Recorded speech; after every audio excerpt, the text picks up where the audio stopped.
નમસ્કાર. આપણે શિક્ષણની અંદર અત્યાર સુધી શાસ્ત્રીય અભિસંધાન અને સાધનરૂપ અભિસંધાનની વાત કરી છે. આપણે જાણીએ છીએ કે પાવલોવે શાસ્ત્રીય અભિસંધાનનો ખ્યાલ આપ્યો છે. એનો કૂતરા ઉપરનો પ્રયોગ બહુ જાણીતો છે અને લાળ ઝરવાની જે પ્રતિક્રિયા છે એ ખોરાક સાથે જોડાયેલી હતી, એના બદલે ઘંટડીના અવાજ સાથે એણે જોડી. એટલે સ્ટિમ્યુલસ રિસ્પોન્સની આખી વાત એને આપણને સમજાવેલી છે. પણ કેટલીક વાર શિક્ષણમાં આ સ્ટિમ્યુલસ રિસ્પોન્સની જે વાત છે એ આપણે સારી રીતે સમજાવી શકતા નથી. એટલે એમાંથી સાધનરૂપ અભિસંધાન અથવા કારક અભિસંધાન, અને આપણે જાણીએ છીએ કે સ્કિનરે આ ખ્યાલ આપેલો છે. સ્કિનર પેટી એણે બનાવી હતી અને એમાં એક હાથો રાખ્યો હતો અને એ હાથો દબાવે તો બહાર જે ખોરાક છે એ ખોરાકના પાત્રમાંથી જે અંદર અન્ન પાત્ર રાખેલું છે એમાં ખોરાક પડે અને એ કેટલી વાર પ્રતિક્રિયા કરે છે એની પણ એને નોંધ કરવા માટે એ સાધનમાં રચના કરી હતી. અને આ જ ખ્યાલને આધારે આજે આપણે જે વાત કરવાના છીએ, પણ એ વાત કરતાં પહેલાં સૌને હેપી ન્યૂ યર.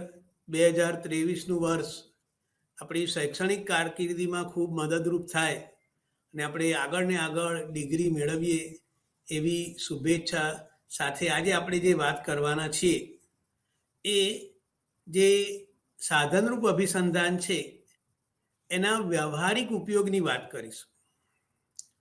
આપણા આમાંથી ઘણા બધાએ, તમે બધાએ કદાચ સર્કસ જોયા હશે. જોકે અત્યારે હવે પ્રાણીઓને સર્કસની અંદર ખેલ કરવા દેવામાં આવતા નથી, પણ ભૂતકાળમાં હાથી, વાઘ અને બીજા બધા જે કંઈ પ્રાણીઓ છે એ પ્રાણીઓના ખેલ આપણે જોયેલા છે.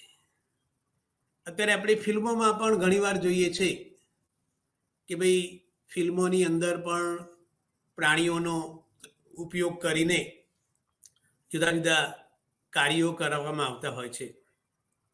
જો કે આજે પણ ફિલ્મોમાં જો તમે ધ્યાન રાખીને જોશો કે ભાઈ અહીંયા જે કંઈ એનિમલના સીન છે એમાં ક્રૂરતા એમના ઉપર કરવામાં આવી નથી એવું વાક્ય આપણને જોવા મળતું હોય છે.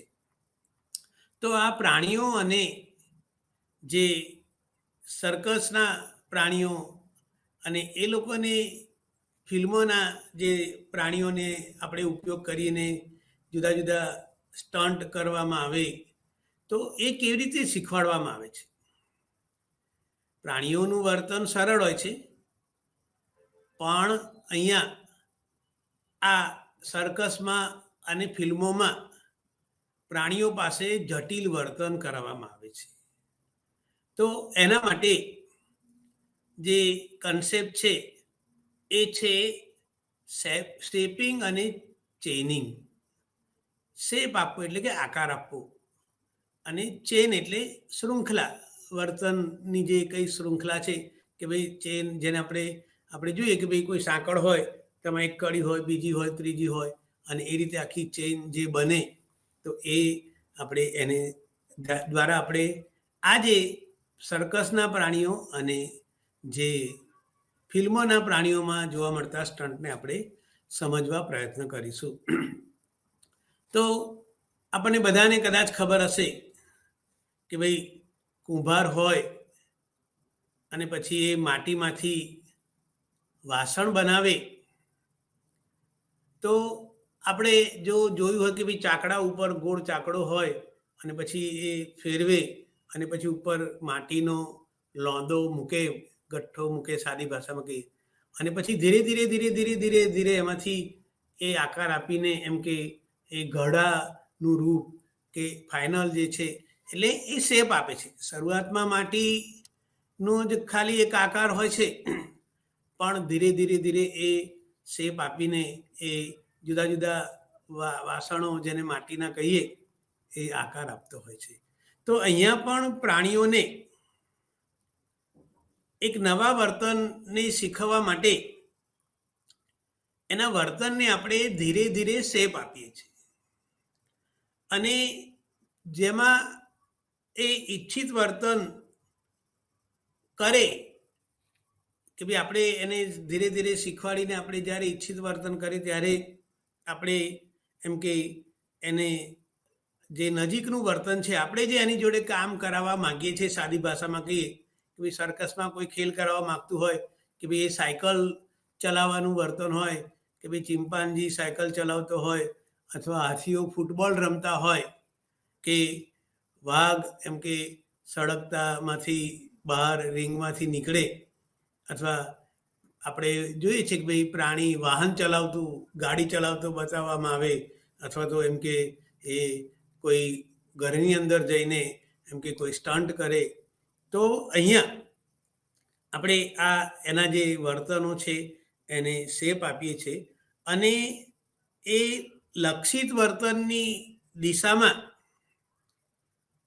પ્રત્યેક નાના પગલા માટે આપણે એને આ દિશામાં લઈ જવો છે તો એ ધીરે ધીરે એ દિશામાં જાય અને પછી અહીંયા પહોંચે તો આપણે એને પ્રબલન આપીએ છીએ. જો તમે ધ્યાનથી જો એ સર્કસમાં પણ કોઈ ખેલ કરી દે તો પછી તરત એને ખોરાક આપવામાં આવે. તો એ જે આખી શેપિંગની પ્રક્રિયા છે એના દ્વારા આપણે પ્રાણીઓમાં જટિલ વર્તન જોવા મળે છે. બીજો જેમાં ખ્યાલ છે ચેનિંગ. ચેન, જેમ સાયકલની આપણે ચેન જોઈએ છે ને એમ અહીંયા પણ આ જે શૃંખલા છે, જુદી જુદી જે કંઈ ક્રિયાઓ છે એ ક્રિયાઓ કે ભાઈ પહેલી ક્રિયા, બીજી, ત્રીજી, ચોથી અને એ રીતે આ જે ચેન છે એમાં આપણે જે વર્તન એને શીખવાડવાનું છે એના નાના નાના ભાગ પાડી છે.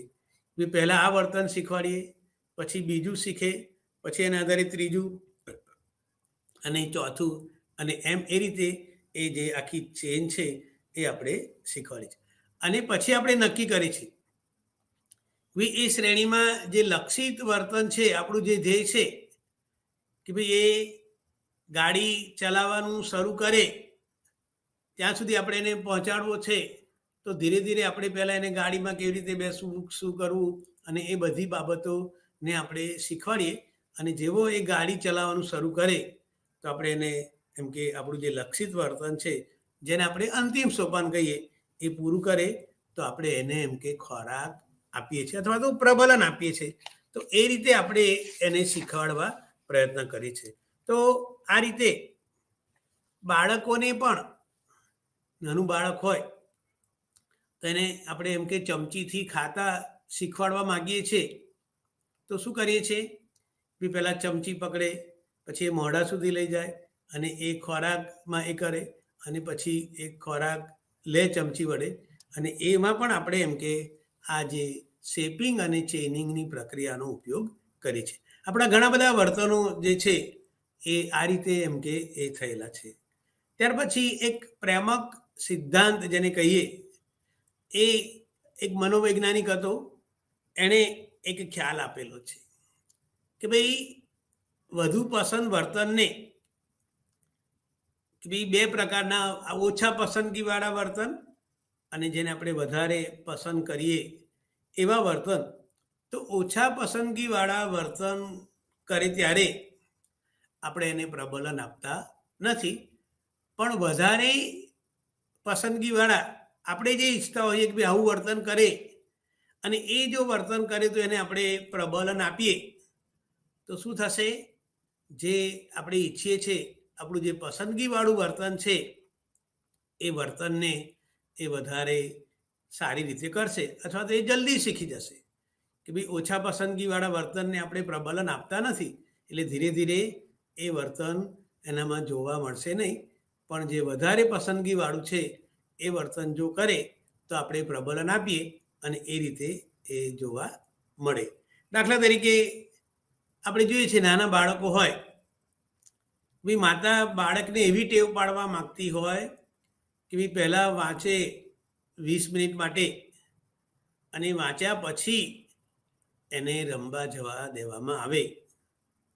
તો આવું વર્તન જો શીખવાડવું હોય કે ભાઈ જ્યારે વાંચવા બેસે એનું વાંચવાનું પૂરું થાય એટલે આપણે એને પ્રબલન આપીએ અને પછી રમવા જવાનું જે પ્રબલન છે એ થશે. એટલે બાળક શું કરશે કે ભાઈ બહાર રમવા જવા માટે પહેલાં વાંચવા બેસશે અને એ વાંચ્યા પછી એમ કે એ રમવા જવાનું એનું જે વર્તન છે એ એમ કે એ થાય. એટલે અહીંયા આપણે પસંદગીનું એનું વર્તન છે રમવા જવાનું.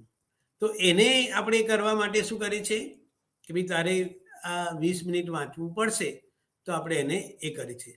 દાખલા તરીકે મારો જે દીકરાનો દીકરો છે વ્યોમ, તે 5 વાગે ઉઠે તો પછી એને એમ કે નીચે રમવા જવાનું હોય ગાર્ડનમાં સોસાયટીના, તો એને કહેવું પડે કે ભાઈ તું દૂધ અને નાસ્તો કરીશ તો તને નીચે જવા મળશે. તો એ શું કરશે, જો 5 વાગે ઉઠે એવો તરત જ મને દૂધ અને નાસ્તો આપો અને એ નાસ્તો કર્યા પછી નીચે એને રમવા જવા મળે. એટલે અહીંયા આ જે વર્તનો છે એમાં જે વધારે પસંદગીવાળું વર્તન છે એને જો આપણે પ્રબલન આપીએ તો એ પ્રબલન દ્વારા એ વર્તન આપણે દ્રઢ કરી શકીએ છીએ. ઘણીવાર મા બાપ પણ એવું કરે છે કે કોઈ ટીનેજર્સ હોય તો એને એમ કે તું આટલા કલાક વાંચીશ તો તને એમ કે મોબાઈલ અડધો કલાક જોવા મળશે. જો તું 1 કલાક બરોબર મહેનત કરીશ વાંચવાનું કે ઘરકામ કરીશ કે જે કંઈ આપણે ઈચ્છતા વર્તન હોઈએ એ વર્તન કરે તો પછી આપણે એને એમ કે એ મોબાઈલ જોવા દઈએ. તો અહીંયા આ પ્રેમકનો જે સિદ્ધાંત છે એ વધુ પસંદગીવાળા વર્તનને એમ કે પ્રબલન આપણે આપીએ છીએ અને ઓછા પસંદગીવાળા વર્તનને પ્રબલન આપતા નથી. અને એને કારણે ઘણી બધી ટેવ સારી જેને આપણે કહીએ કે ભાઈ વાંચવા બેસવાનું હોય, એને ખાવાનું હોય કે બીજા બધા જે કંઈ કામ છે એ કરાવી શકીએ છીએ. તો આ જે વાત છે એની આપણે એ કરી. હવે આપણે આજે શિક્ષણના 3જા પ્રકારની વાત કરીશું અને એ છે અવલોકનાત્મક શિક્ષણ, ઓબ્ઝર્વેશનલ લર્નિંગ. અત્યારે પણ કદાચ જે લોકો મને જોતા હશે અથવા તો ભવિષ્યમાં જોશે તો હું કેવી રીતે બોલું છું, મારી જે કંઈ ઢબ છે એનું તમે ઓબ્ઝર્વેશન કરશો અને એ રીતે તમે એને એ કરવા પ્રયત્ન કરશો. તો આ અવલોકન દ્વારા શીખવું એ પણ એક મહત્વનો શિક્ષણનો પ્રકાર છે અને એનો મુખ્ય પુરસ્કર્તા આલ્બર્ટ બાંડુરા કરીને જે સામાજિક મનોવૈજ્ઞાનિક જેને આપણે કહીએ એણે આ ખ્યાલ આપ્યો છે. એણે કીધું કે ભાઈ બોધાત્મક પ્રક્રિયાઓ શીખવાના વર્તનમાં એ મહત્વપૂર્ણ એની ભૂમિકા છે. એણે વિકૃત ભીતિ, કદાચ આપણને ખબર હશે કે ભાઈ આપણે આગળ સાયકોપેથોલોજીની વાત કરી હતી અથવા ભૂતકાળમાં એને એબનોર્મલ સાયકોલોજી તરીકે ઓળખવામાં આવતું. એબનોર્મલ, એબ એટલે હવે અને નોર્મલ એટલે સાધારણ, કે ભાઈ સાધારણ વર્તનથી જો લોકોનું વર્તન અલગ છે, જુદું છે, તો એ વર્તનની જુદી જુદી જે કંઈ બધી બાબતો છે એમાં આપણે એની બહુ ચર્ચા કરતા નથી, પણ એમાં ન્યુરોટિક અને સાયકોટિક એવા 2 મુખ્ય વિભાગો પાડવામાં આવે છે. તો એ બધા જે કંઈ વર્તનો છે એ કેવા છે? અસાધારણ. સામાન્ય ચિંતાથી માંડીને સ્ક્રિઝોફ્રેનિયાના કે પેરાનોયાના જે કંઈ દર્દીઓ છે એ બધા જે વર્તનો છે એનો સમાવેશ આ અસાધારણ અથવા તો સાયકોપેથોલોજીમાં થાય છે. પણ આપણે એની બહુ વિગતે વાત કરતા નથી. તમને રસ હોય તો 2 બ્રાન્ચ તમે આગળ એમાં વાંચીને કે ઓનલાઈન જોઈને માહિતી મેળવી શકો. તો અહીંયા બાંડુરાએ જે વિકૃત ભય છે એના દર્દીઓ ઉપર અભ્યાસ કર્યો. વિકૃત ભય એટલે કે ભાઈ સામાન્ય રીતે આપણને ભય લાગે કે કે ભાઈ અગ્નિ આગ ક્યાંક લાગી હોય તો આપણને થોડો ડર લાગે, પણ ઘણીવાર કોઈ વ્યક્તિ બાથરૂમમાં જાય અને નળ ચાલુ કરે અને પાણીમાં એ ડોલમાં પાણી ધીરે ધીરે ધીરે ધીરે ધીરે ઉપર ઉપર આવતું જાય એમ એને બીક લાગે. કઈ ડોલના પાણીમાં એ ડૂબી જવાનો નથી, પણ એના મનમાં એક ભય ઉત્પન્ન થયો, માટે આપણે એને વિકૃત ભય કહીએ છીએ. કે ભાઈ ઘણીવાર આપણે જોઈએ છે કેટલાક લોકોને ઊંચી જગ્યાનો ડર હોય. ઘણીવાર કદાચ તમે જોયું હોય તમારી આજુબાજુ કે ભાઈ એ લોકો એમ કે લિફ્ટમાં જવાનું ટાળે, 4-5 માળના દાદરા ચડીને ઉપર જાય પણ લિફ્ટમાં બેસે નહીં. એટલે લગભગ 100થી વધારે પ્રકારના ફોબિયા મનોવૈજ્ઞાનિકોએ દર્શાવ્યા છે, પણ આપણે એની વાત કરતા નથી. આપણે આગળ કીધું એમ જેને રસ હોય વિકૃત મનોવિકૃતિ શાસ્ત્ર સાયકોપેથોલોજીમાં એની વાત થાય. તો આ જે ભય છે એ ભયના દર્દીઓનો એણે અભ્યાસ કર્યો, અને સાથે સાથે એણે એક બીજો પણ પ્રયોગ કર્યો છે કે એ પ્રયોગ જે બોબો ડોલ નામની એક ઢીંગલી છે એના ઉપર એના પ્રયોગો કરેલા છે. તો એણે જુદા જુદા પ્રયોગો અને અભ્યાસોને આધારે સામાજિક શિક્ષણ, સોશિયલ લર્નિંગનો ખ્યાલ આપેલો છે. અને એ જે વાત એણે કરી કે ભાઈ શિક્ષણ એક સામાજિક વ્યવસ્થામાં બીજાના વર્તન અને તેના પરિણામોને આપણે જોઈને એમ કે એની અસર થતી હોય છે. આપણે જે કંઈ શીખીએ તો એ આપણી જે સામાજિક વ્યવસ્થા છે, આપણી આજુબાજુનું જે કંઈ વાતાવરણ છે એમાં બીજા લોકો જે કંઈ વર્તનો કરે છે એના જે કંઈ પરિણામો છે અને એની અસર આપણા શીખવા ઉપર થતી હોય છે. તો એણે આ જે આપણી આજુબાજુનું સામાજિક વાતાવરણ છે એની અસર 2 રીતે જોવા મળે છે, અથવા તો આપણે આજુબાજુના વાતાવરણને 2 રીતે અવલોકિત કરીએ છીએ. તો એના 2 પ્રકારોની એણે વાત કરી. એક છે પ્રત્યક્ષ અવલોકન, ડાયરેક્ટ ઓબ્ઝર્વેશન, અને બીજું છે અપ્રત્યક્ષ અવલોકન, ઇનડાયરેક્ટ ઓબ્ઝર્વેશન. તો આપણે પહેલાની વાત કરીએ. મેં હમણાં કીધું ને ભાઈ હું બોલું છું અત્યારે, અને તમે જો મને જોતા હોવ તો કેવું છે, એ પ્રત્યક્ષ અવલોકન છે. તો અહીંયા આપણે આપણી આજુબાજુના જે કંઈ લોકો છે એના વર્તનનું આપણે અવલોકન કરીએ છીએ. કોઈ સામાજિક પરિસ્થિતિમાં આપણે ગયા હોઈએ તો બીજા લોકો જે વર્તન કરે એવું વર્તન આપણે જોઈને કરવા પ્રયત્ન કરીએ છીએ. આપણે એક સાદો દાખલો લઈએ કે ભાઈ આપણે એમ કે ગુરુદ્વારામાં જઈએ પહેલી વાર, તો પછી આપણે જોઈએ છીએ કે બીજા લોકો કેવી રીતે પ્રાર્થના કરે છે, પૂજા કરે છે, અને એ પ્રમાણે આપણે એમ કે વર્તન કરી છે. કોઈ આપણે ફંક્શનમાં ગયા હોઈએ તો ત્યાં આગળ પણ એ ફંક્શનને અનુરૂપ બીજા લોકોના જે કંઈ વર્તનો છે એ વર્તનોને આપણે જોઈએ છે અને એ રીતે આપણે વર્તન કરીએ છીએ.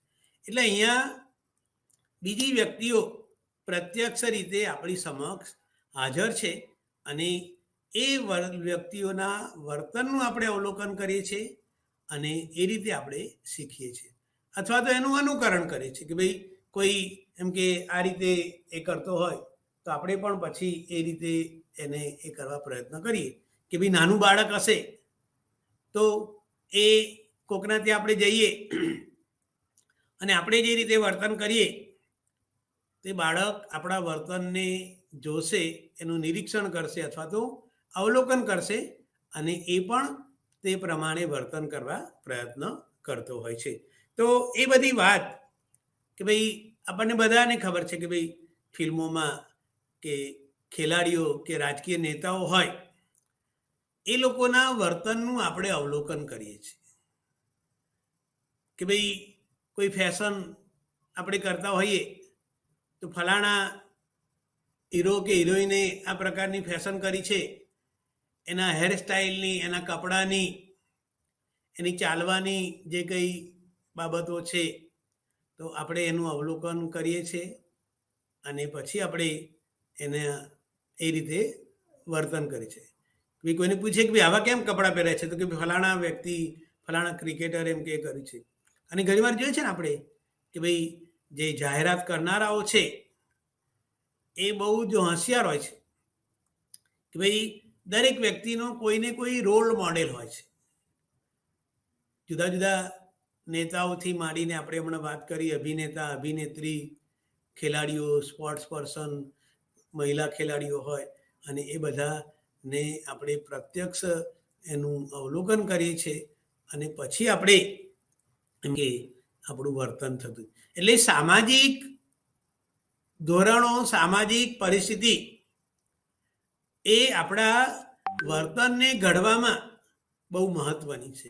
અને એટલે જ આપણે કહીએ છીએ કે ભાઈ સોશિયલ લર્નિંગ, કારણ કે જે પાવલોના પ્રયોગો હતા અને સ્કિનરના, પણ અહીંયા આપણે બધા સામાજિક પ્રાણી છીએ એવું કહીએ છીએ આપણે.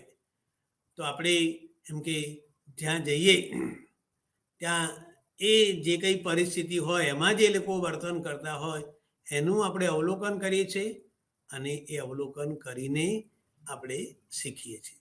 તો આ પ્રત્યક્ષ અવલોકનની વાત કરી. કેટલીક વાર અપ્રત્યક્ષ અવલોકન, ઇનડાયરેક્ટ ઓબ્ઝર્વેશન જે છે એ પણ આપણને શીખવાડે છે કે ભાઈ બીજી વ્યક્તિ એના અનુભવ કે એના અનુભવોને આપણે સાંભળીએ અને પછી આપણે એમાંથી શીખીએ છીએ. દાખલા તરીકે આપણે એમ કે દિવાળીની રજાઓમાં મોટે ભાગે બધા ફરવા જતા હોય છે અને આપણે એમ કે આપણો કોઈ મિત્ર 5-6 દિવસ પહેલાં શિમલા કે બીજા કોઈ જગ્યાએ ફરીને આવેલો છે અને આપણે એમ કે અઠવાડિયા પછી ત્યાં જવાનું છે, તો આપણે એને પૂછીએ છીએ કે ભાઈ ત્યાં કેવા પ્રકારનું વાતાવરણ છે, અને તો એ કહેશે કે ના ભાઈ ત્યાં ઠંડી પડે છે એટલે ગરમ કપડાં લઈ જજો. અથવા ઘણીવાર આપણે જોઈએ છીએ કે ભાઈ ઘણી જગ્યાએ અચાનક વરસાદ પડતો હોય છે, તે આપણને ભલામણ કરે કે ના ભાઈ તમારે છત્રી પણ લઈ જવી જોઈએ, જેથી તમને એમ કે વરસાદ પડે તો તમારું રક્ષણ થઈ શકે. તો આ ઇનડાયરેક્ટ ઓબ્ઝર્વેશન છે કે ભાઈ એણે જે કંઈ વાતો કરી એ આપણને એના જે કંઈ અનુભવ છે, એ જે કંઈ વાતો કરે છે એને આધારે આપણે શું કરીએ છીએ, શીખીએ છીએ. ભાઈ મારે એ જગ્યાએ જવાનું છે તો મારે આટલી આટલી વસ્તુઓ લઈ જવી જોઈએ, આવી કાળજી રાખવી જોઈએ, અને એને આપણે એ કરીએ છીએ. તો અહીંયા આ જે બીજી વ્યક્તિઓ છે એને આધારે આપણે એ વર્તનને એ કરીએ છીએ. હવે એનો જે બહુ જાણીતો બીજો પ્રયોગ છે એના વિશેની વાત કરીએ. બાંડુરાએ એમ કે એના જે સાથી હતા એ લોકોએ બાળકો ઉપર પ્રયોગ કરે છે અને એમણે આક્રમકતા, એગ્રેસિવનેસ જે છે એની બાળકો ઉપર કેવી અસર થાય છે, ભાઈ આવા બાળકો એમ કે આ જે આક્રમકતા છે એવા વર્તનનું અવલોકન અને અનુકરણ કરે છે કે નહીં, અને એ જે સામાજિક વર્તન છે એ કેવી રીતે શીખે છે અને એની શું અસર થાય છે, એના માટે એણે આ પ્રયોગ કરેલો છે. તો આપણે કીધું કે ભાઈ એણે બાળકો ઉપર પ્રયોગો કર્યા છે અને એમાં એણે શું કર્યું કે ભાઈ 3 થી 6 વર્ષના બાળકો, 72 બાળકો પસંદ કર્યા. અને આ જે બાળકો 72 છે એના એણે 3 જૂથ પાડ્યા. પહેલું જૂથ હતું નિયંત્રિત જૂથ, બીજું પ્રાયોગિક જૂથ 1 અને ત્રીજું છે પ્રાયોગિક જૂથ 2. આપણે એ દરેકની માહિતી મેળવીશું એટલે તમને ખ્યાલ આવશે, પણ એનો જે પ્રયોગ છે એ બહુ ઇન્ટરેસ્ટિંગ છે. અને એણે શું કર્યું કે ભાઈ પહેલું જે નિયંત્રિત જૂથ હતું એણે સામાન્ય ફિલ્મ બતાવી, અથવા તો એને કોઈ જાતની ફિલ્મ ન બતાવી એવું પણ આપણે એ પ્રયોગમાં એણે કર્યું છે. બીજું જે જૂથ હતું એમાં જે બોબો ડોલ હતી એને એક જે વ્યક્તિ છે એને મારતી હતી, એને એમ કે લાકડી વડે એ કરે, અથવા તો એને ગાળો બોલે, એને એમ કે પછાડે, એ કરે, એવા પ્રકારનું વર્તન એ ફિલ્મની અંદર બાળકો જે પહેલા જૂથના હતા નિયંત્રિત એને પ્રાયોગિક જૂથના હતા એને બતાવ્યું કે ભાઈ આ રીતની ફિલ્મ બતાવી.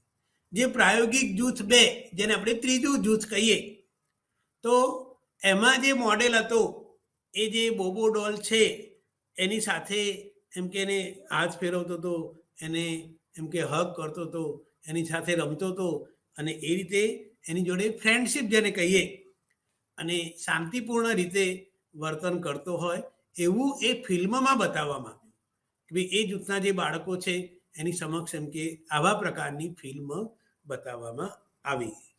હવે આ પ્રયોગ કર્યા પછી, એટલે કે ફિલ્મ બતાવ્યા પછી એને શું કર્યું, ત્રણેય જૂથના બાળકોને એક ઓરડાની અંદર મૂક્યા અને જ્યાં આગળ જુદી જુદી જાતના રમકડાઓ હતા કે ભાઈ એ બાળકોને જાત જાતના રમકડાઓ સાથે એમ કે રમવા દેવામાં આવ્યા.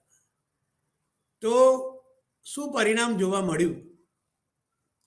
જે પહેલું જૂથ હતું નિયંત્રિત જૂથ, એ રમકડા સાથે શાંતિથી રમતા હતા કે ભાઈ એ બાળકોને આપણે કોઈ ફિલ્મ બતાવી નહોતી, એ એગ્રેસિવ પ્રકારના મોડેલની કે શાંત પ્રકારના. તો એવા બાળકો શું કરતા હતા, એમ કે રમવા લાગ્યા. જ્યારે પ્રાયોગિક જૂથ 1 કે જેને આપણે એ ડોલને મારતા, એને પછાડતા, એને ગાળો બોલતા એવા પ્રકારના દ્રશ્યો બતાવ્યા હતા, તો એવા બાળકોએ શું કર્યું, આપણે એને રમકડાના રૂમમાં મૂક્યા તો એ શું કરતા હતા કે ઢીંગલી હોય કે બીજું કોઈ હોય એને એમ કે મારવાનું, એને પછાડવાનું, એની ઉપર આક્રમકતા દર્શાવવાની, એની જોડે અપશબ્દો બોલવા, અને એ રીતે એમણે જે પિક્ચરમાં બતાવ્યું હતું એ મોડેલની એમણે નકલ કરી કે ભાઈ એને બરોબર એમ કે એગ્રેશન જે છે એ કરી. જે પ્રાયોગિક જૂથ 2 જેને આપણે ત્રીજું જૂથ કહીએ, તો એ લોકોએ શું કર્યું, એ રમકડા સાથે એમ કે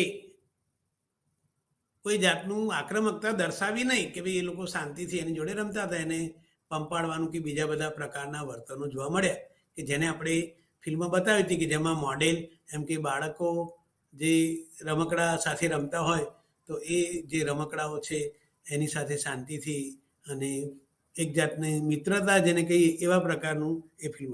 તો અહીંયા આ જે પ્રયોગ છે એનું શું તારણ છે કે ભાઈ અવલોકન અને અનુકરણ એ શીખવામાં મહત્વની ભૂમિકા ભજવે છે. આપણે જે કંઈ વર્તન કરીએ,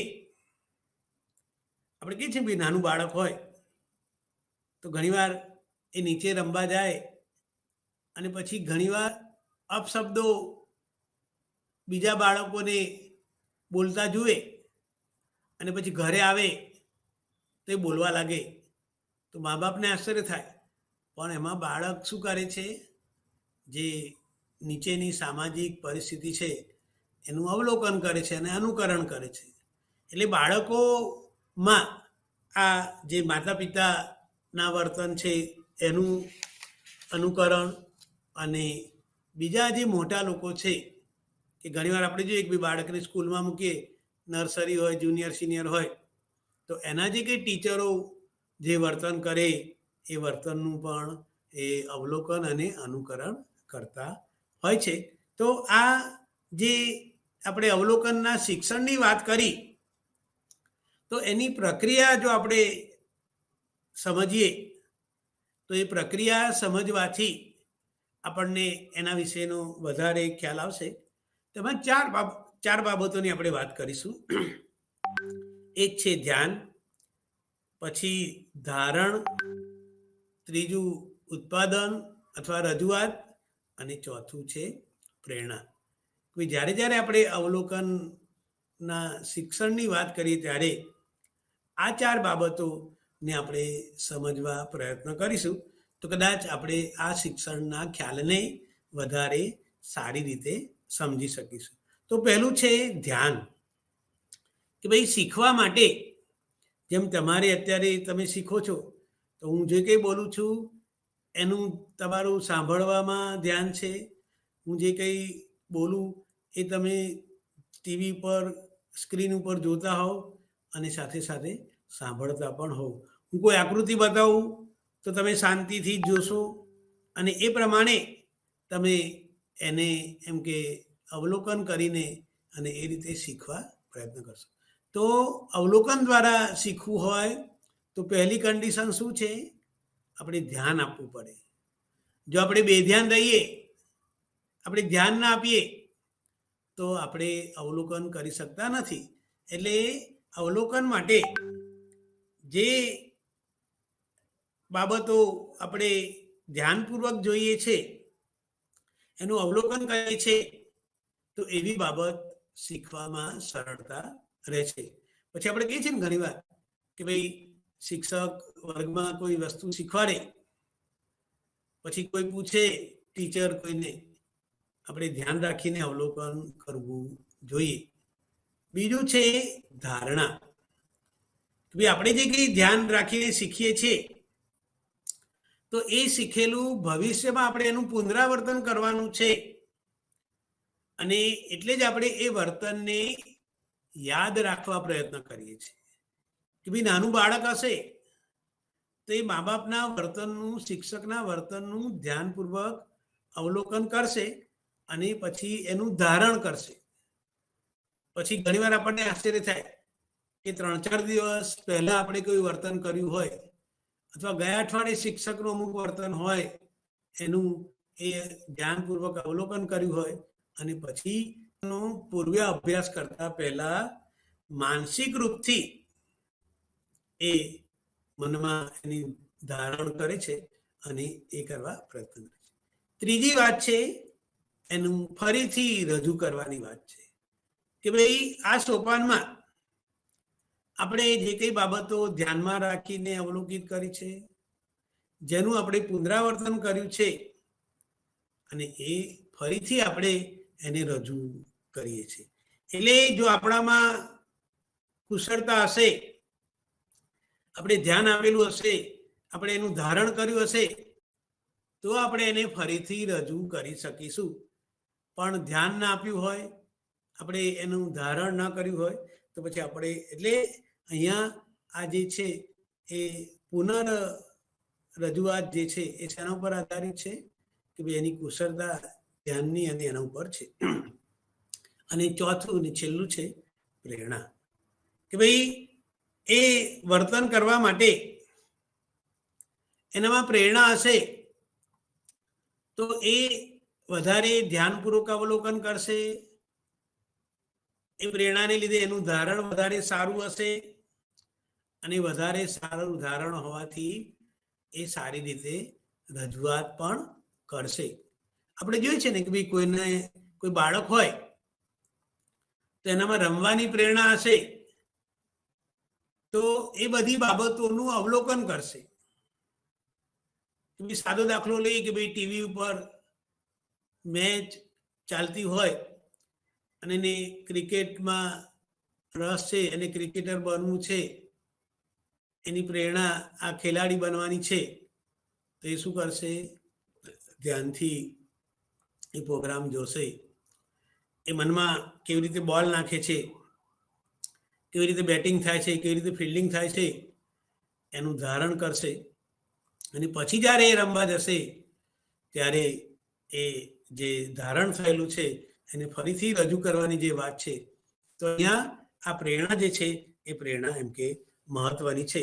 અને આપણે જોઈએ છીએ કે ભાઈ આ જે 4 બાબતો છે એ અવલોકન દ્વારા શીખવાની જે ક્રિયા છે એમાં મહત્વની છે. આપણે આગળ પણ વાત કરી કે ભાઈ ઘણીવાર માતા પિતા જે કંઈ વર્તન કરતા હોય, હવે એમને ખબર નથી હોતી અને એ બાળક જે નાનું છે એનું અવલોકન કરે અને પછી અનુકરણ કરે. પછી કે ઘણીવાર આપણે જોઈએ છે ને કોઈ આવે તો મમ્મી કહે કે ભાઈ તારા પપ્પા કેવી રીતે ગુસ્સો કરે છે, તો એ ગુસ્સો કરવાની એના પપ્પાના જેવી જ રીત એનામાં જોવા મળશે. તો આપણે એના પપ્પા કહે છે કે મેં તો આવું શીખવાડ્યું નથી, પણ બાળક એમ કે અવલોકન કરતું હોય છે અને અનુકરણ કરતું હોય છે. આ વાત એટલા માટે મહત્વની છે કે મા બાપે પણ જ્યારે બાળકો સમક્ષ કોઈ વર્તન કરતા હોય ત્યારે કે ભાઈ એ બાળકો એમના વર્તનને જુએ છે, એમને એક મોડેલ તરીકે મા બાપને એ કરતા હોય છે કે ભાઈ આપણે ગાળો બોલીશું, આપણે જુઠ્ઠું બોલીશું, તો બાળકો પણ એનું અવલોકન કરશે અને પછી એનું અનુકરણ પણ કરતા હોય છે. એવી રીતે કોઈ વ્યક્તિ હોય કે એને સારા વક્તા થવું છે, તો એ શું કરશે? જે સારા વક્તા હોય એનું જે ભાષણ છે એનું અવલોકન કરશે કે ભાઈ એ કેવી રીતે હાથના હાવભાવ, એના જે કંઈ છે, એના ફેશિયલ એક્સપ્રેશન, એનો જે અવાજનો ટોન છે એ ક્યાં અટકે છે, ક્યાં ભાર દઈને બોલે છે, અને એ નાની નાની બાબતોનું અવલોકન કરશે અને પછી અનુકરણ કરશે કે ભાઈ એ ધીરે ધીરે પોતાનામાં ઇમ્પ્રુવમેન્ટ લાવશે. તો અહીંયા આ જે વાત છે, કોઈને લખવું હોય તો એ શું કરશે? જુદા જુદા લેખકોના લેખો વાંચશે, એ કેવી રીતે લેખની શરૂઆત કરે છે, એન્ડ કેવી રીતે લાવે છે, અને એ બધી બાબતોનું એ અવલોકન કરશે અને પછી એને આધારે એમ કે એ પોતાના લેખનનું કાર્ય કરશે. એટલે આ સામાજિક શિક્ષણમાં અવલોકન જે છે એ એક મહત્વની વાત છે અને એના દ્વારા આપણે એ શીખીએ છીએ. ત્યાર પછીનો જે પ્રકાર છે એ છે બોધાત્મક શિક્ષણ, કોગ્નેટિવ લર્નિંગ. કે ભાઈ આપણે આગળ પાવલોના શિક્ષણની વાત કરી, સ્કિનરના શિક્ષણની વાત કરી, બાંડુરાના સામાજિક શિક્ષણની વાત કરી, અને હવે આપણે જે વાત કરીએ છીએ એ બોધાત્મક શિક્ષણ. આપણે અગાઉ પણ વાત કરી હતી કે ભાઈ મનોવિજ્ઞાનના જુદા જુદા પેટા શાખાઓ જે છે અને વર્તનના કોઈ એકાદ પાસાનો અભ્યાસ કરે છે. તો અહીંયા આ બોધાત્મક પાસાનો અભ્યાસ કરનાર મનોવિજ્ઞાનની જે શાખા છે એ છે કોગ્નેટિવ સાયકોલોજી, બોધાત્મક મનોવિજ્ઞાન. મનોવિજ્ઞાનની શરૂઆત થઈ ત્યારે ભૂતકાળમાં વર્તનના શારીરિક પાસા ઉપર વધારે ભાર મૂકવામાં આવતો, અને એમ કે ઉદ્દીપન અને પ્રતિક્રિયા, ઉદ્દીપન હોય તો પ્રતિક્રિયા જોવા મળે. જેમ પાવલોવે કીધું કે ભાઈ ખોરાક જોઈએ તો લાળ ઝરે, પણ આ જે ઉદ્દીપન અને પ્રતિક્રિયા છે, પણ આપણે આગળ એની વાત કરી કે ભાઈ ખોરાક જોઈએ અને વ્યક્તિ ખોરાક લે તો આ સ્વાભાવિક છે, પણ વ્યક્તિ સમક્ષ મનપસંદ ખોરાક છે, કોઈને ગુલાબજાંબુ બહુ ભાવતા હોય અને એની સમક્ષ રજૂ કરવામાં આવે તો આપણને થશે કે ભાઈ આને બહુ ભાવે છે એટલે 4-5 ગુલાબજાંબુ તો ખાઈ જશે, પણ પછી આપણે એને એમ કે પ્લેટમાં આપીએ તો એ ખાય નહીં. તો અહીંયા કે ભાઈ સ્ટિમ્યુલસ છે અને એનો રિસ્પોન્સ આવવો જોઈએ, પણ એ આપણને જોવા મળતો નથી કે ભાઈ એ ખાતો નથી.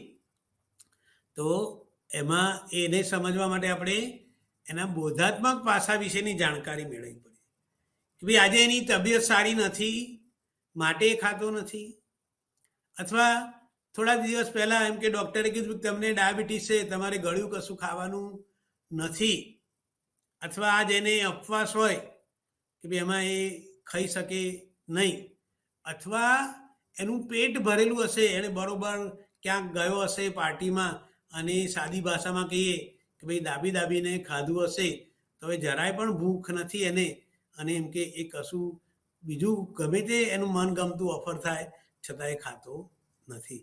એટલે આપણા જે કંઈ વર્તનો છે એ વર્તનોને આપણે સ્ટિમ્યુલસ રિસ્પોન્સ એવી રીતે સમજાવી શકતા નથી, કારણ કે આપણું જે બોધાત્મક પાસું છે એ એમ કે મહત્વનું છે. અને આપણે જાણીએ છીએ કે ભાઈ પ્રાણી અને માનવી પાસે બ્રેન છે, મગજ છે, અને એને કારણે કે ભાઈ આ મગજને લીધે શું થાય છે, આપણામાં ઉચ્ચતર માનસિક પ્રક્રિયાઓ, હાયર ઓર્ડર જેને આપણે કહીએ કે ભાઈ સાયકોલોજીકલ ઓર મેન્ટલ પ્રોસેસ જે છે, અને એ થાય છે એટલે શિક્ષણ થાય છે. કોઈ વસ્તુનો આપણે બોધ થાય કે ભાઈ આ વસ્તુ આવી છે, અને એનું જે બોધ છે, એનું જે જ્ઞાન છે, એ આપણે જ્યારે શીખવાની વાત હોય ત્યારે એ મહત્ત્વની છે. અને એ જે આ બોધાત્મક શિક્ષણ છે, તો એમાં આપણે જે વાત કરવાની છે, એમાં પહેલું જે છે એનો જે પેટા પ્રકાર આપણે કહીએ એ છે અપ્રગટ શિક્ષણ, લેટન્ટ લર્નિંગ. આ ટોલમેન નામનો જે વર્તનવાદી છે, આપણને બધાને ખબર છે વર્તનવાદનો ખ્યાલ વોટસન નામના મનોવૈજ્ઞાનિકે આપેલો છે. એણે રચનાવાદ અને કાર્યવાદે જે મનોવિજ્ઞાનની સમજૂતી આપી એનો સ્વીકાર કર્યો નથી કે ભાઈ રચનાવાદ અને કાર્યવાદની જે કંઈ અભ્યાસ પદ્ધતિઓ હતી, ખાસ કરીને રચનાવાદે આંતરનિરીક્ષણ પદ્ધતિનો ખ્યાલ આપ્યો અને એના દ્વારા એમ કે ચેતન અનુભવોની વાત કરેલી. પણ આ વોટસને અને વર્તનવાદીઓએ કીધું કે ભાઈ આ પદ્ધતિ એ સબ્જેક્ટિવ છે, વ્યક્તિલક્ષી છે, કે ભાઈ દરેકનો અનુભવ પરિસ્થિતિ એક છે, પણ 5 જણા હશે તો 5 જણનો જે અનુભવ છે અને એને આધારે એ જે કંઈ અવલોકન કરશે, એ જે કંઈ વર્ણન કરશે એ એક સરખું નહીં હોય. એવી રીતે કાર્યવાદીએ ફંક્શન ઉપર ભાર મૂક્યો, પણ આ બંનેની કેટલીક મર્યાદાઓમાંથી વોટસને એને કીધું કે ભાઈ મનોવિજ્ઞાને જેનું આપણે અવલોકન કરીએ છીએ એવા જ વર્તનનો અભ્યાસ કરવો જોઈએ. અને એણે બાહ્ય અવલોકનની વાત કરી અને એણે પ્રયોગ પદ્ધતિની વાત કરી છે, પણ આપણે એની ચર્ચા અહીં કરતા નથી, કારણ કે આપણું જે ખ્યાલ છે કે ભાઈ ટોલમેન નામનો જે વર્તનવાદી છે એણે સ્ટિમ્યુલસ રિસ્પોન્સના બદલે એણે શીખવામાં બોધાત્મક પાસાનો સ્વીકાર કરે છે. એટલે ટોલમેને જે વાત કરી એની આપણે અહીંયા વિગતે વાત કરીશું. અને એણે ઘણા બધા પ્રયોગો કર્યા છે અને એ પ્રયોગોને આધારે એણે આ બોધાત્મક શિક્ષણમાં રહેલા અપ્રગટ વર્તનની વાત કરી છે કે ભાઈ એણે ઉંદરો ઉપરના ઘણા બધા પ્રયોગો એના જાણીતા છે. અને એ જે કંઈ પ્રયોગો છે એ પ્રયોગો જે છે એને આપણે જોવા પ્રયત્ન કરીએ તો એણે ટોલમેને અને એના સાથીદારોએ ભૂખ્યા ઉંદરોને ભૂલભુલામણીનું શિક્ષણ કે ભાઈ એમાં દોડવાની એને તાલીમ આપી. અને એ તાલીમને આધારે અહીંયા એક તમને કદાચ આપણે બાળકો નાના હોય અને એ લોકો એમ કે ભૂલભુલામણી આપણે બધાએ જોઈ છે કે ભાઈ એમાં 3-4 રસ્તા આપેલા હોય અને એમાંથી આગળ જતા એક રસ્તો બ્લોક થઈ જાય અને કોઈ એક જ રસ્તો એમ કે એને બહાર નીકાળે. કે ભાઈ અહીંયા ઘણીવાર આપણે જોયું છે ને કે ભાઈ દાખલા તરીકે શનિવારનું બાળ ભાસ્કર હોય તેમાં એમ કે ભૂલભુલામણી આપેલી હોય કે ભાઈ અહીંયા નાનું બાળક હોય અને પછી અહીંયા બાળકનું ચિત્ર હોય અને છેડા ઉપર એમ કે આઈસ્ક્રીમનો કોન હોય, તો પછી કહે કે ભાઈ આ બાળકને આઈસ્ક્રીમ સુધી પહોંચાડો અને પછી એ ભૂલભુલામણીમાં અહીંથી જાય પછી બ્લોક થઈ જાય. એટલે એ આખો છેલ્લે એમ કે એનો જે રસ્તો છે. તો અહીંયા આ ટોલમેને શું કર્યું કે ઉંદરોને, અહીંયાની શબ્દ વાપર્યો છે ભૂખ્યા ઉંદરોને.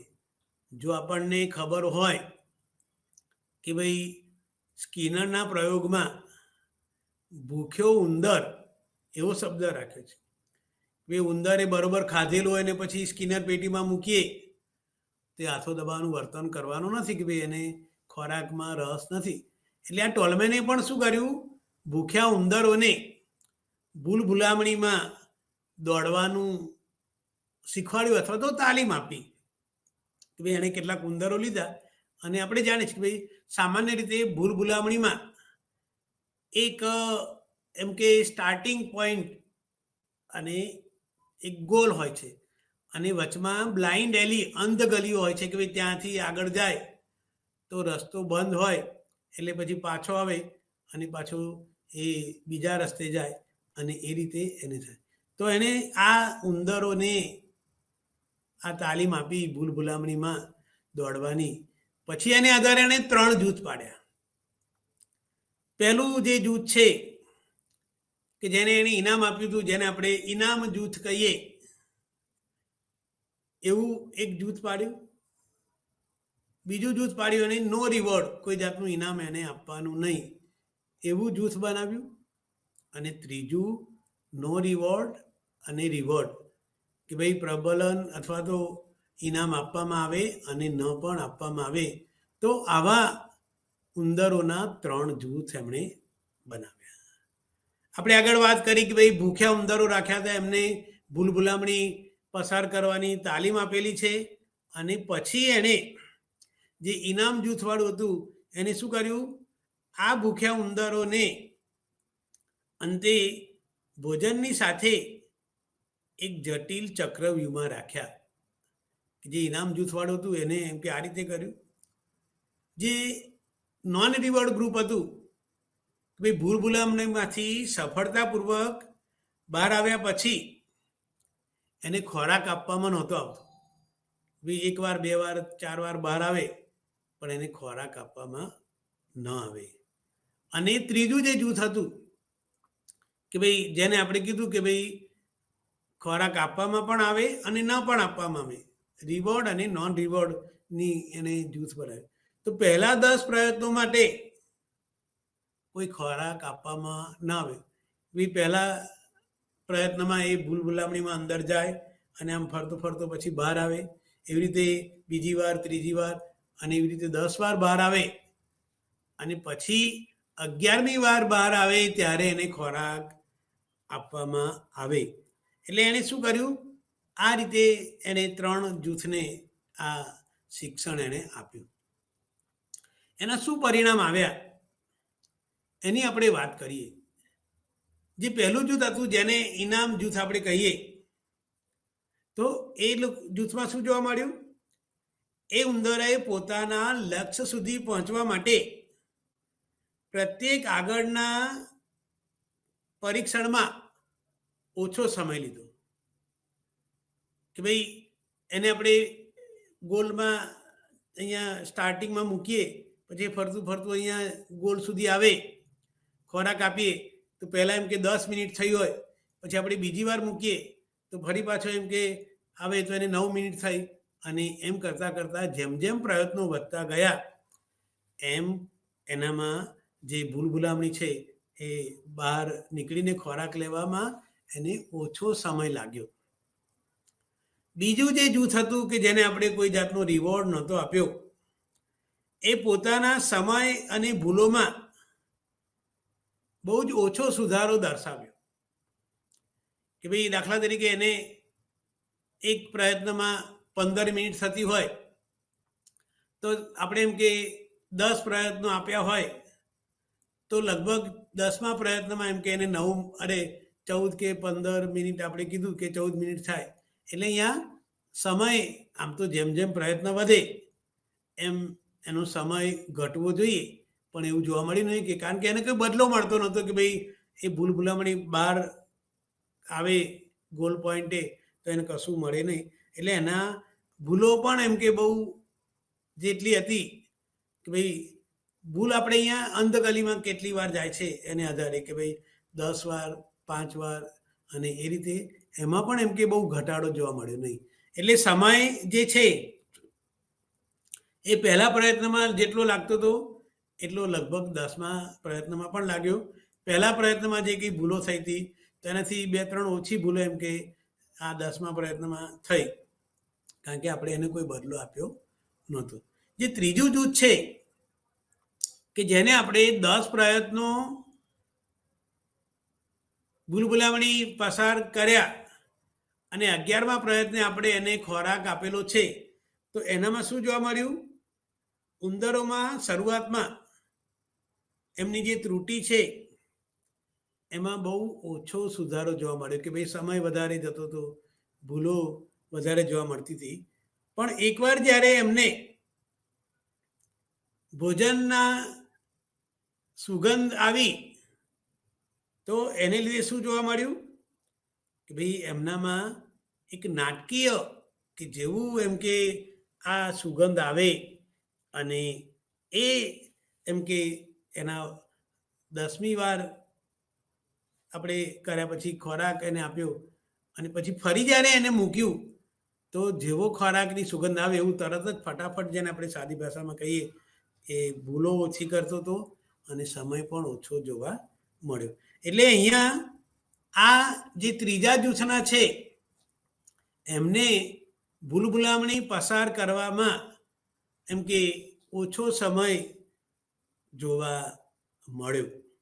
તો અહીંયા આ જે ફેરફાર છે એ ફેરફારનું કારણ શું છે કે ભાઈ એના જે વર્તનો છે એને આપણે એમ કે એ શીખ્યો છે, કદાચ તરત એને બદલો નથી મળતો પણ એનું જે શીખેલું છે એ શીખેલું જે છે એ એમ કે એનામાં જળવાઈ રહે છે.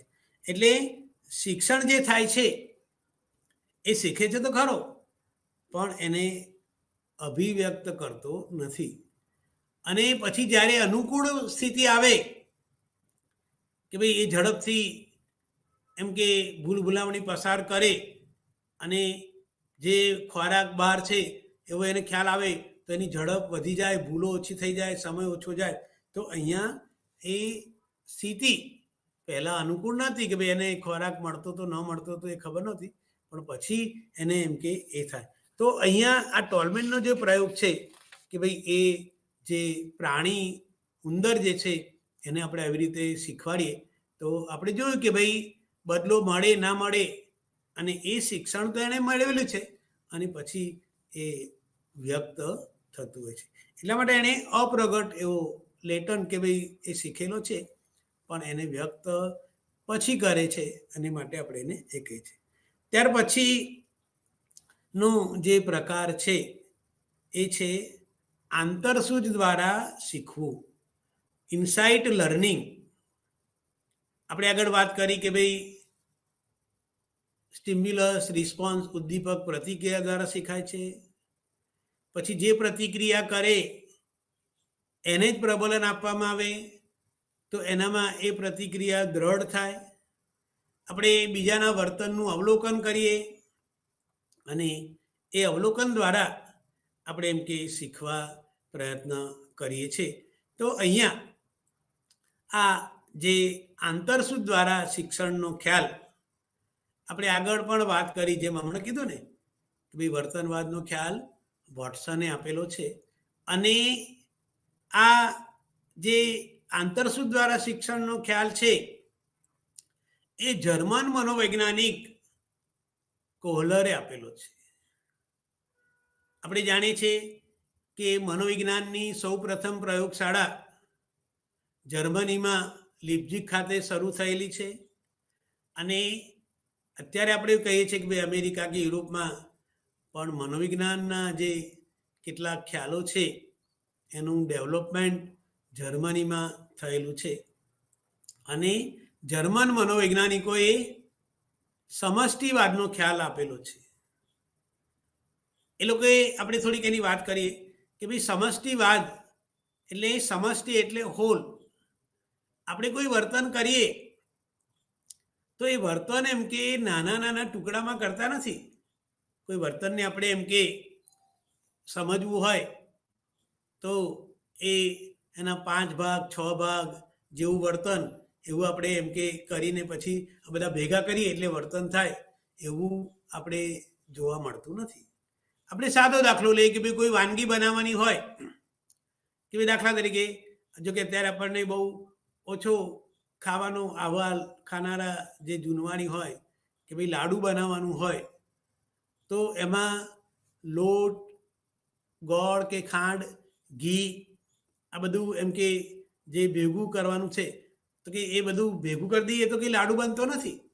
પણ એ બધા ભાગોને આપણે અમુક પ્રમાણમાં અને અમુક રીતે આપણે એની પ્રોસેસ કરીએ છીએ અને પછી આપણે એમ કે એ બનાવીએ છીએ. એટલે આ સમષ્ટિવાદીઓએ કીધું કે ભાઈ વર્તનને સમજવું હોય તો એને એક સમગ્રતાના રૂપમાં સમજી શકીએ, બધા ભાગોને જોડીએ અને એક એવા પ્રકારનું સંગઠન થાય કે જેમાંથી વર્તન ઉત્પન્ન થાય. એટલે આપણું વર્તન કંઈ plus plus plus equal to આવું વર્તન એવું આપણે કહેતા નથી. એટલે એમણે આ આંતરદ્રષ્ટિ દ્વારા જે શીખવાની છે એની વાત કરી કે ભાઈ આપણાના અંદર જે ઇનસાઇટ છે એના દ્વારા આપણે શીખીએ છીએ. કોઈ સમસ્યા હોય એ સમસ્યાનું આપણે સમાધાન એમ કે કરવા માગતા હોઈએ તો ઘણીવાર આપણે પ્રયત્ન કરીએ, પછી પ્રયત્નો કરીએ છતાં પણ સમસ્યાનું સમાધાન ન થાય, પછી આપણે એને અધૂરું છોડી દઈએ અને પછી અચાનક એમ કે એનો ઉકેલ પ્રાપ્ત થાય. એટલે આ કોહલર એવું માને છે કે ભાઈ જે સમષ્ટિમાં આપણે જે કંઈ સમસ્યાઓને ઉકેલવા માટેના પ્રયત્નો કરીએ છીએ એ પ્રયત્નો આપણને એમ કે તાત્કાલિક કદાચ કોઈ ઉકેલ ના આપે, પણ થોડા સમય પછી અચાનક એમ કે એનો ઉકેલ મળે છે. એટલે બધા પ્રકારના શિક્ષણને આપણે શાસ્ત્રીય અભિસંધાન દ્વારા સમજાવી શકતા નથી અને સાથે સાથે એને પ્રયત્ન અને ભૂલ ટ્રાયલ એન્ડ એરર દ્વારા પણ સમજાવી શકતા નથી. એટલે અહીંયા આ બંને બાબતો ઉપર એમ કે શિક્ષણ આધારિત નથી. એટલે આપણે શીખવા માટે કેટલીક બોધાત્મક પ્રક્રિયા કોગ્નેટિવ પ્રોસેસનો આપણે ઉપયોગ કરીએ છીએ કે ભાઈ આપણે કીધું ને માનવી એ બૌદ્ધિક પ્રાણી છે, એનામાં એક જે ડેવલપમેન્ટ એનું છે તો કે એનું physical development, social development, emotional development થાય છે, પણ સાથે સાથે શીખવાની ક્રિયામાં આ બોધાત્મક વિકાસ એ પણ મહત્વનો છે. અને શિક્ષણમાં એ જે પાસું છે અને એટલે આજે જ મહત્વ, એટલે અત્યારે મહત્વ શેના ઉપર આપવામાં આવે છે? શિક્ષણના બોધાત્મક પાસા ઉપર. ભાઈ નર્સરી હોય, જુનિયર કેજી હોય, સિનિયર કેજી હોય, એ બધાના શિક્ષણમાં એમ કે આ બોધાત્મક પાસાને ધ્યાનમાં રાખવામાં આવે છે કે ભાઈ જ્યારે આપણે સંજ્ઞાત્મક પ્રક્રિયાઓનો ઉપયોગ કરીએ અને એના દ્વારા આપણે આંતરિક રૂપથી કે ભાઈ કોઈ સમસ્યા છે તો આપણે કહીએ છીએ ને કે ભાઈ ઉભા રહો, મારા મનમાં એમ કે એના વિશે આપણે વિચારીએ છીએ અને પછી આપણે એના સમાધાનની વાત કરી છે કે કલ્પના કરી છે કે નહીં આ ઉકેલ હશે. આપણે ક્યાંક જવાનું છે તો આપણે કહીએ કે ના ભાઈ આ રસ્તે જઈશું તો રસ્તો ખરાબ છે, બીજા રસ્તે જઈશું તો ત્યાં એમ કે રસ્તો બ્લોક કરી દીધો છે ને રસ્તો સાંકડો થઈ ગયો છે, ત્રીજી બાજુ જે રસ્તો છે જવાનો ત્યાં પહોંચવાનો વિકલ્પ ટ્રાફિક બહુ છે, તો પછી આપણે એમ કે વિચારીએ છીએ અને પછી કે ના ભાઈ આ રસ્તો થોડો લાંબો છે પણ આપણે ત્યાં પહોંચી જઈશું. તો અહીંયા આપણે જ્યારે કોઈ સમસ્યા હોય આપણા મનમાં એનો વિચાર કરીએ અને એની સમસ્યા અને એની સમાધાનની આપણે કલ્પના કરીએ છીએ. પછી આ શિક્ષણ કેવા પ્રકારનું છે કે ભાઈ આપણે મનમાં વિચારીએ છીએ. હજુ આપણે ખરેખર આપણે કીધું કે ભાઈ 3-4 રીતે જગ્યાએથી ત્યાં પહોંચી શકાય એવું હોય પણ આપણે એ કરી શકતા નથી. તો અહીંયા આ જે કલ્પના આપણે કરીએ છીએ અહીંયા શું છે, શિક્ષણ થાય છે પણ કેવું છે, અપ્રત્યક્ષ છે. અને એ અપ્રત્યક્ષ જે શિક્ષણ છે એ આપણા અંદર ચાલે છે, આપણે કલ્પના કરી છે અને લાંબા સમય સુધી ભલે આપણે એને વ્યક્ત કરતા નથી પણ આપણા વર્તનમાં એ ફેરફારો થતા હોય છે. અને ભવિષ્યમાં જ્યારે આપણે એ જગ્યાએ જવાનું હોય ત્યારે આપણા જે અગાઉના અનુભવો છે એને આધારે આપણે એ જગ્યાએ પહોંચવા પ્રયત્ન કરીએ છીએ. તો આ આંતરદ્રષ્ટિ દ્વારા, ઇનસાઇટ દ્વારા જે લર્નિંગ છે એ ખૂબ જ મહત્ત્વનું છે અને એટલે જ આપણે એ જે શિક્ષણ છે એને આધારે એ કરીએ છીએ.